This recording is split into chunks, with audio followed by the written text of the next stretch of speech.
Good evening, Doctor. Good evening. Good evening. First of all, let me welcome you to Sri Lanka and Dr. Jeeraphat and Dr. Siripan.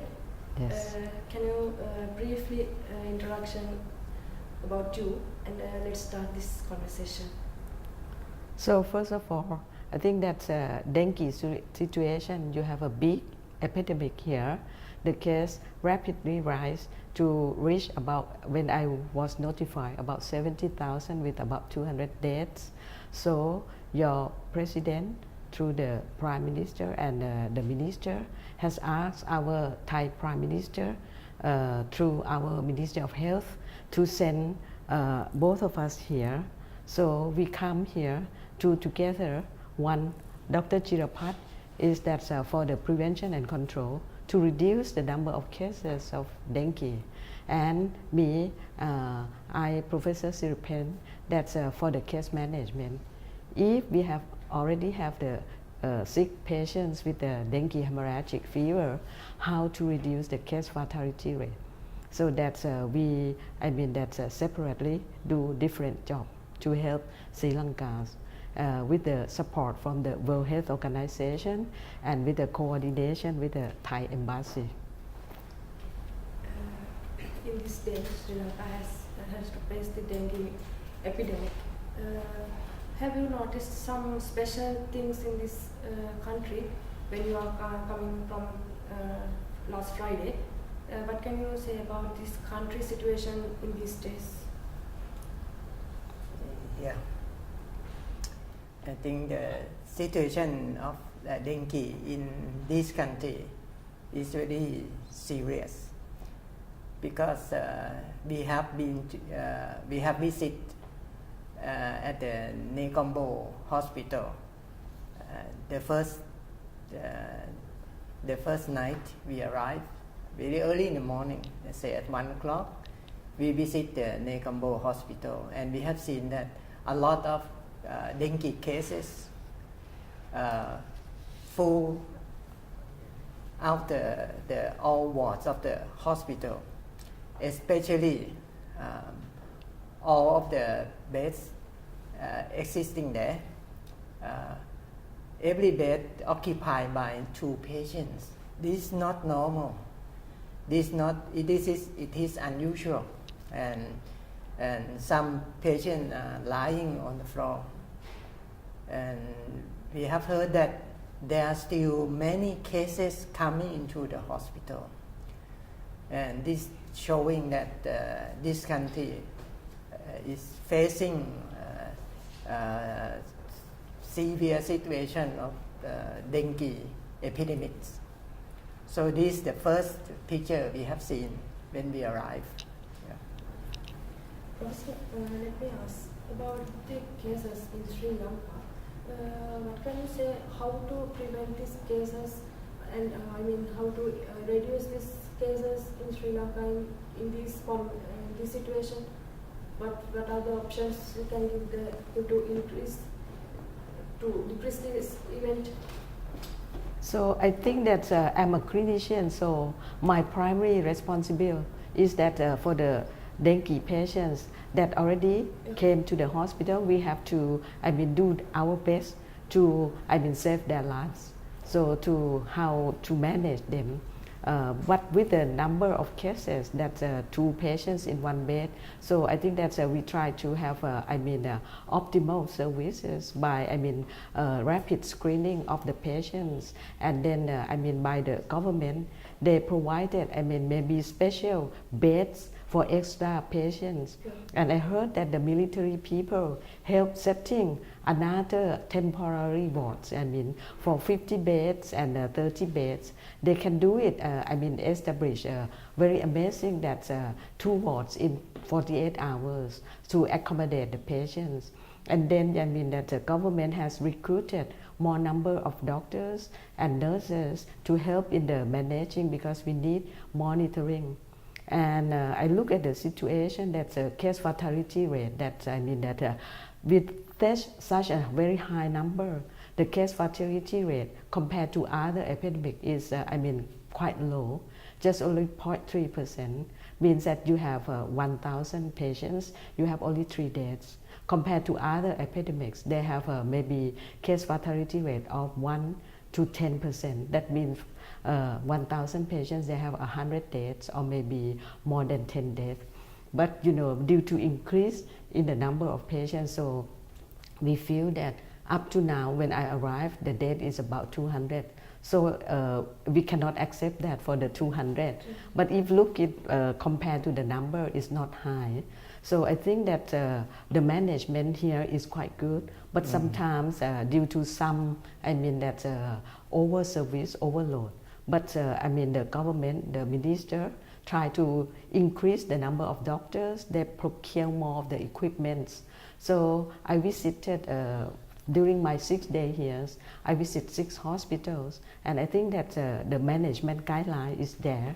So for the case management, it's not the problem. The problem is increased number that's over the shoulders of doctors and nurses. So I think that's help to do the triaging when the patients come to the hospital in order to separate.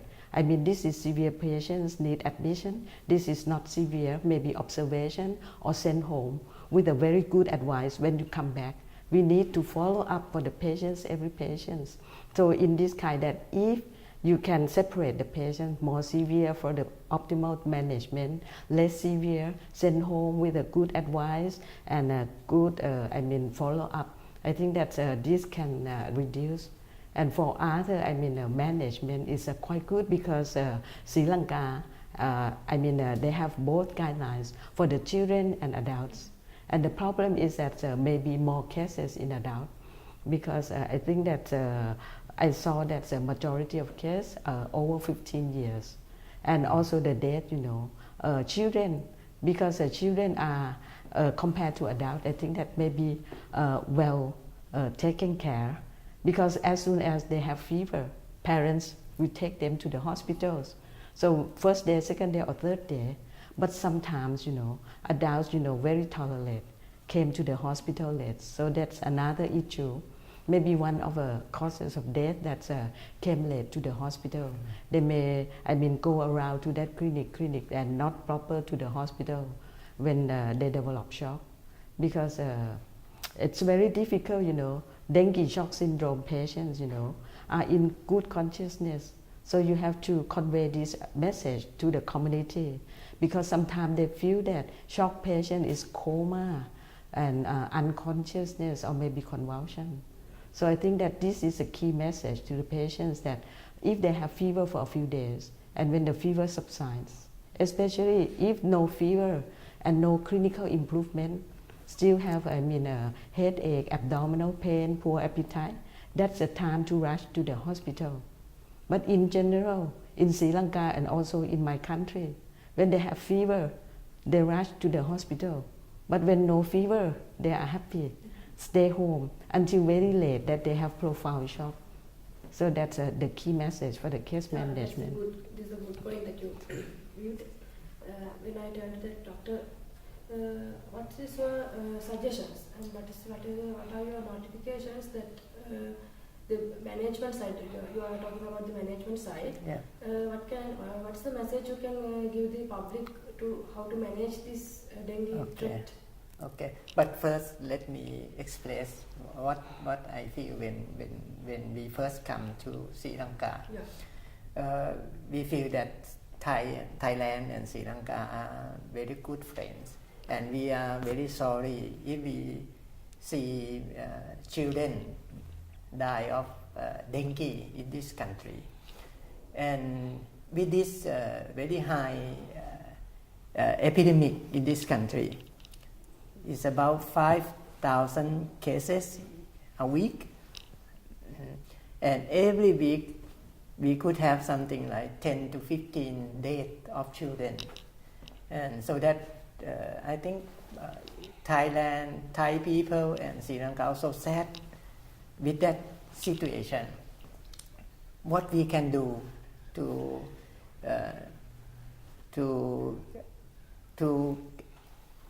overcome this situation?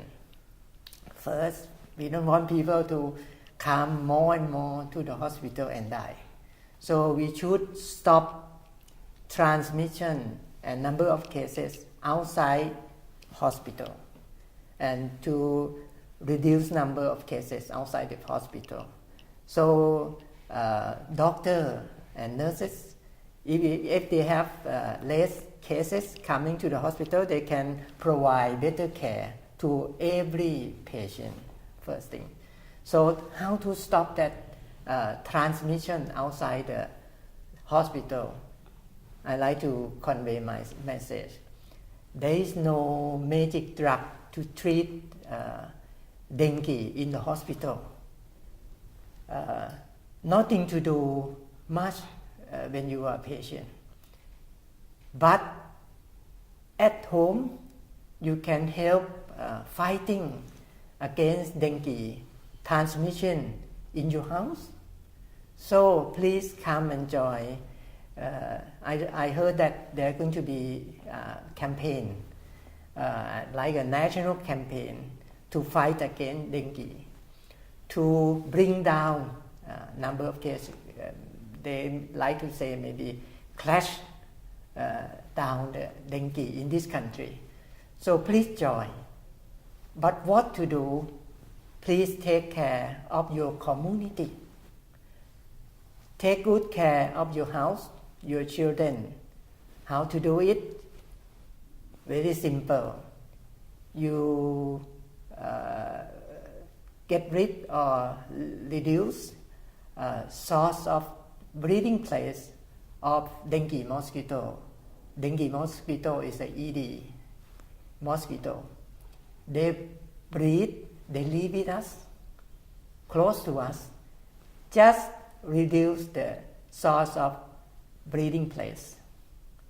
How to do it? Normally people throw wasting, like I heard many times about like a yogurt cup, empty yogurt cup, just throw around the house, and when it rains, collect water, and you can have dengue mosquito or ED mosquito in some days, and you're going to live with ED mosquito.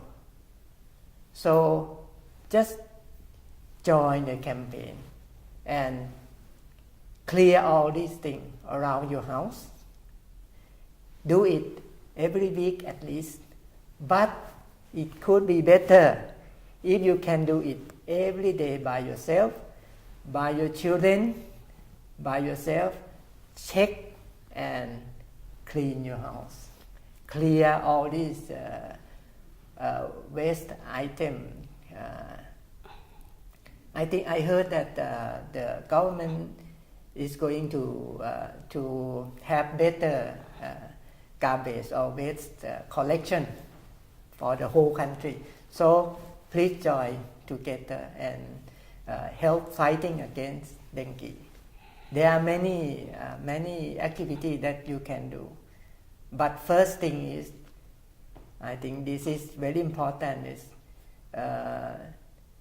is a community participation. So please join. Do whatever you can do, at least for the next 4 weeks. Thank you, Doctor. Doctor, my final question is distributed to you. That in your country, I have heard that dengue was the epidemic disease in your country. Yes, I have fighted and we have reduced that epidemic.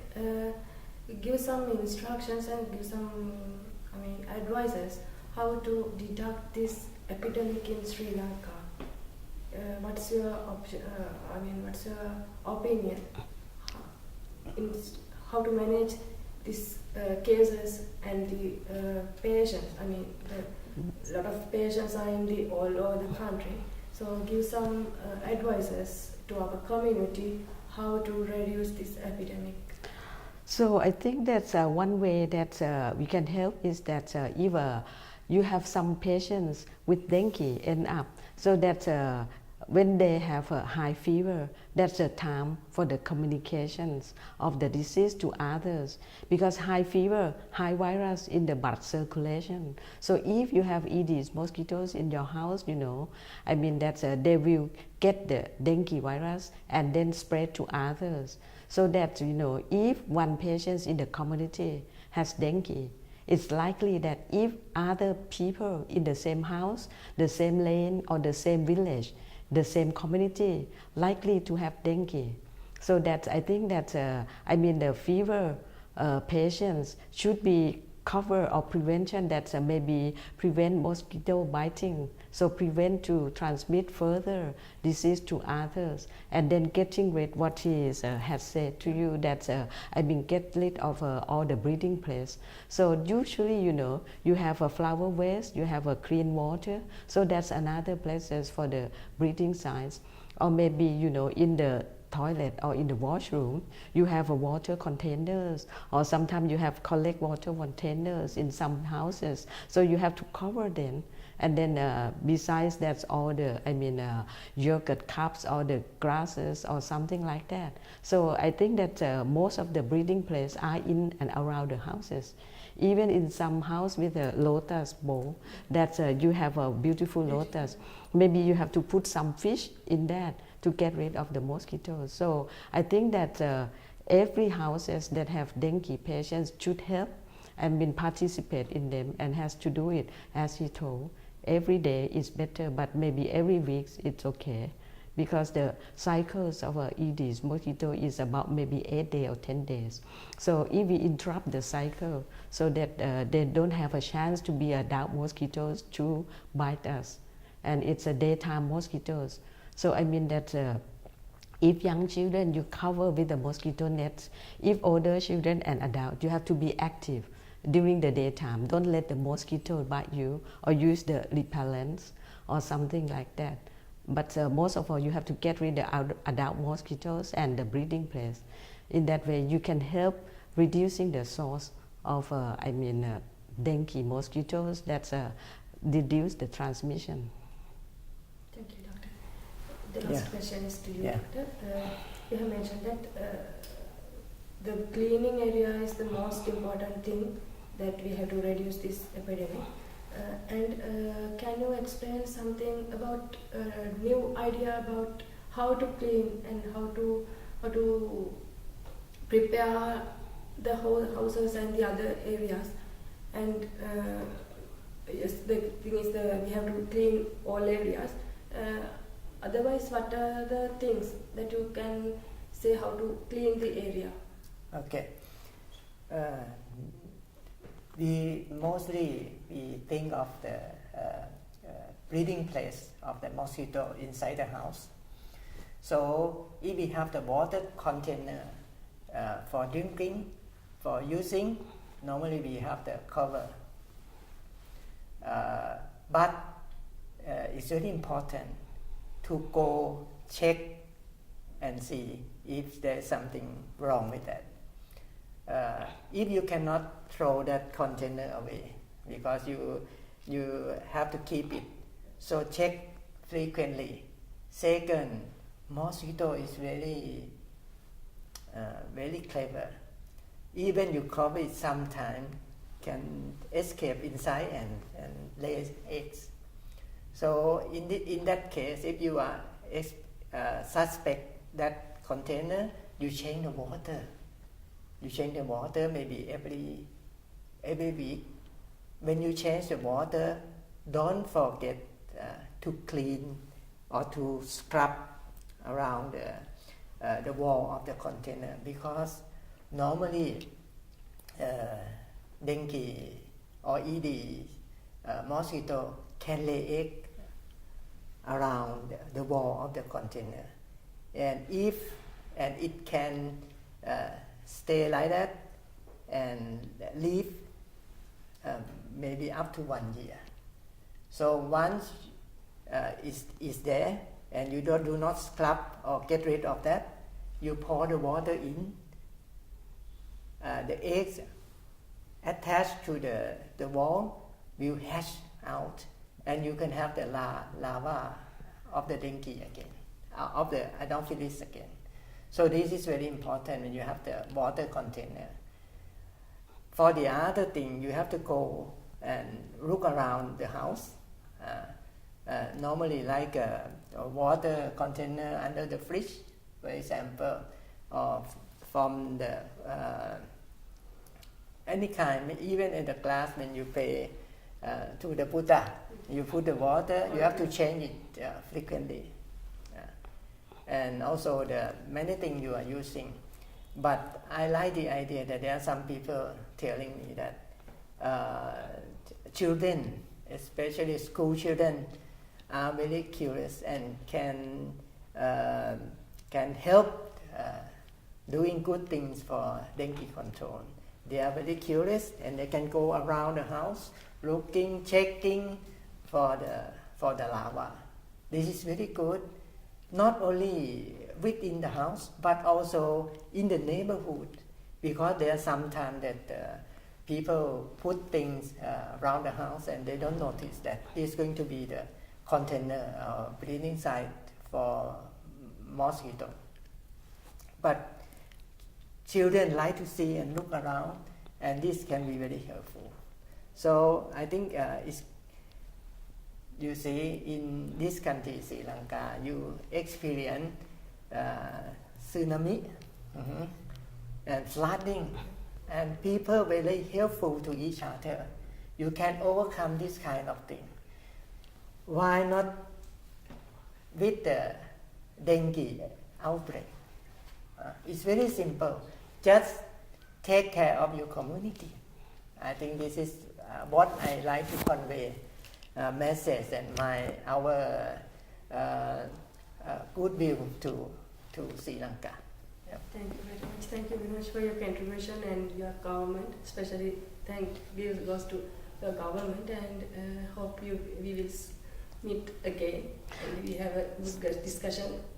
So may I add something that to the communities that the majority of dengue patients are not so severe and may need no hospitalization.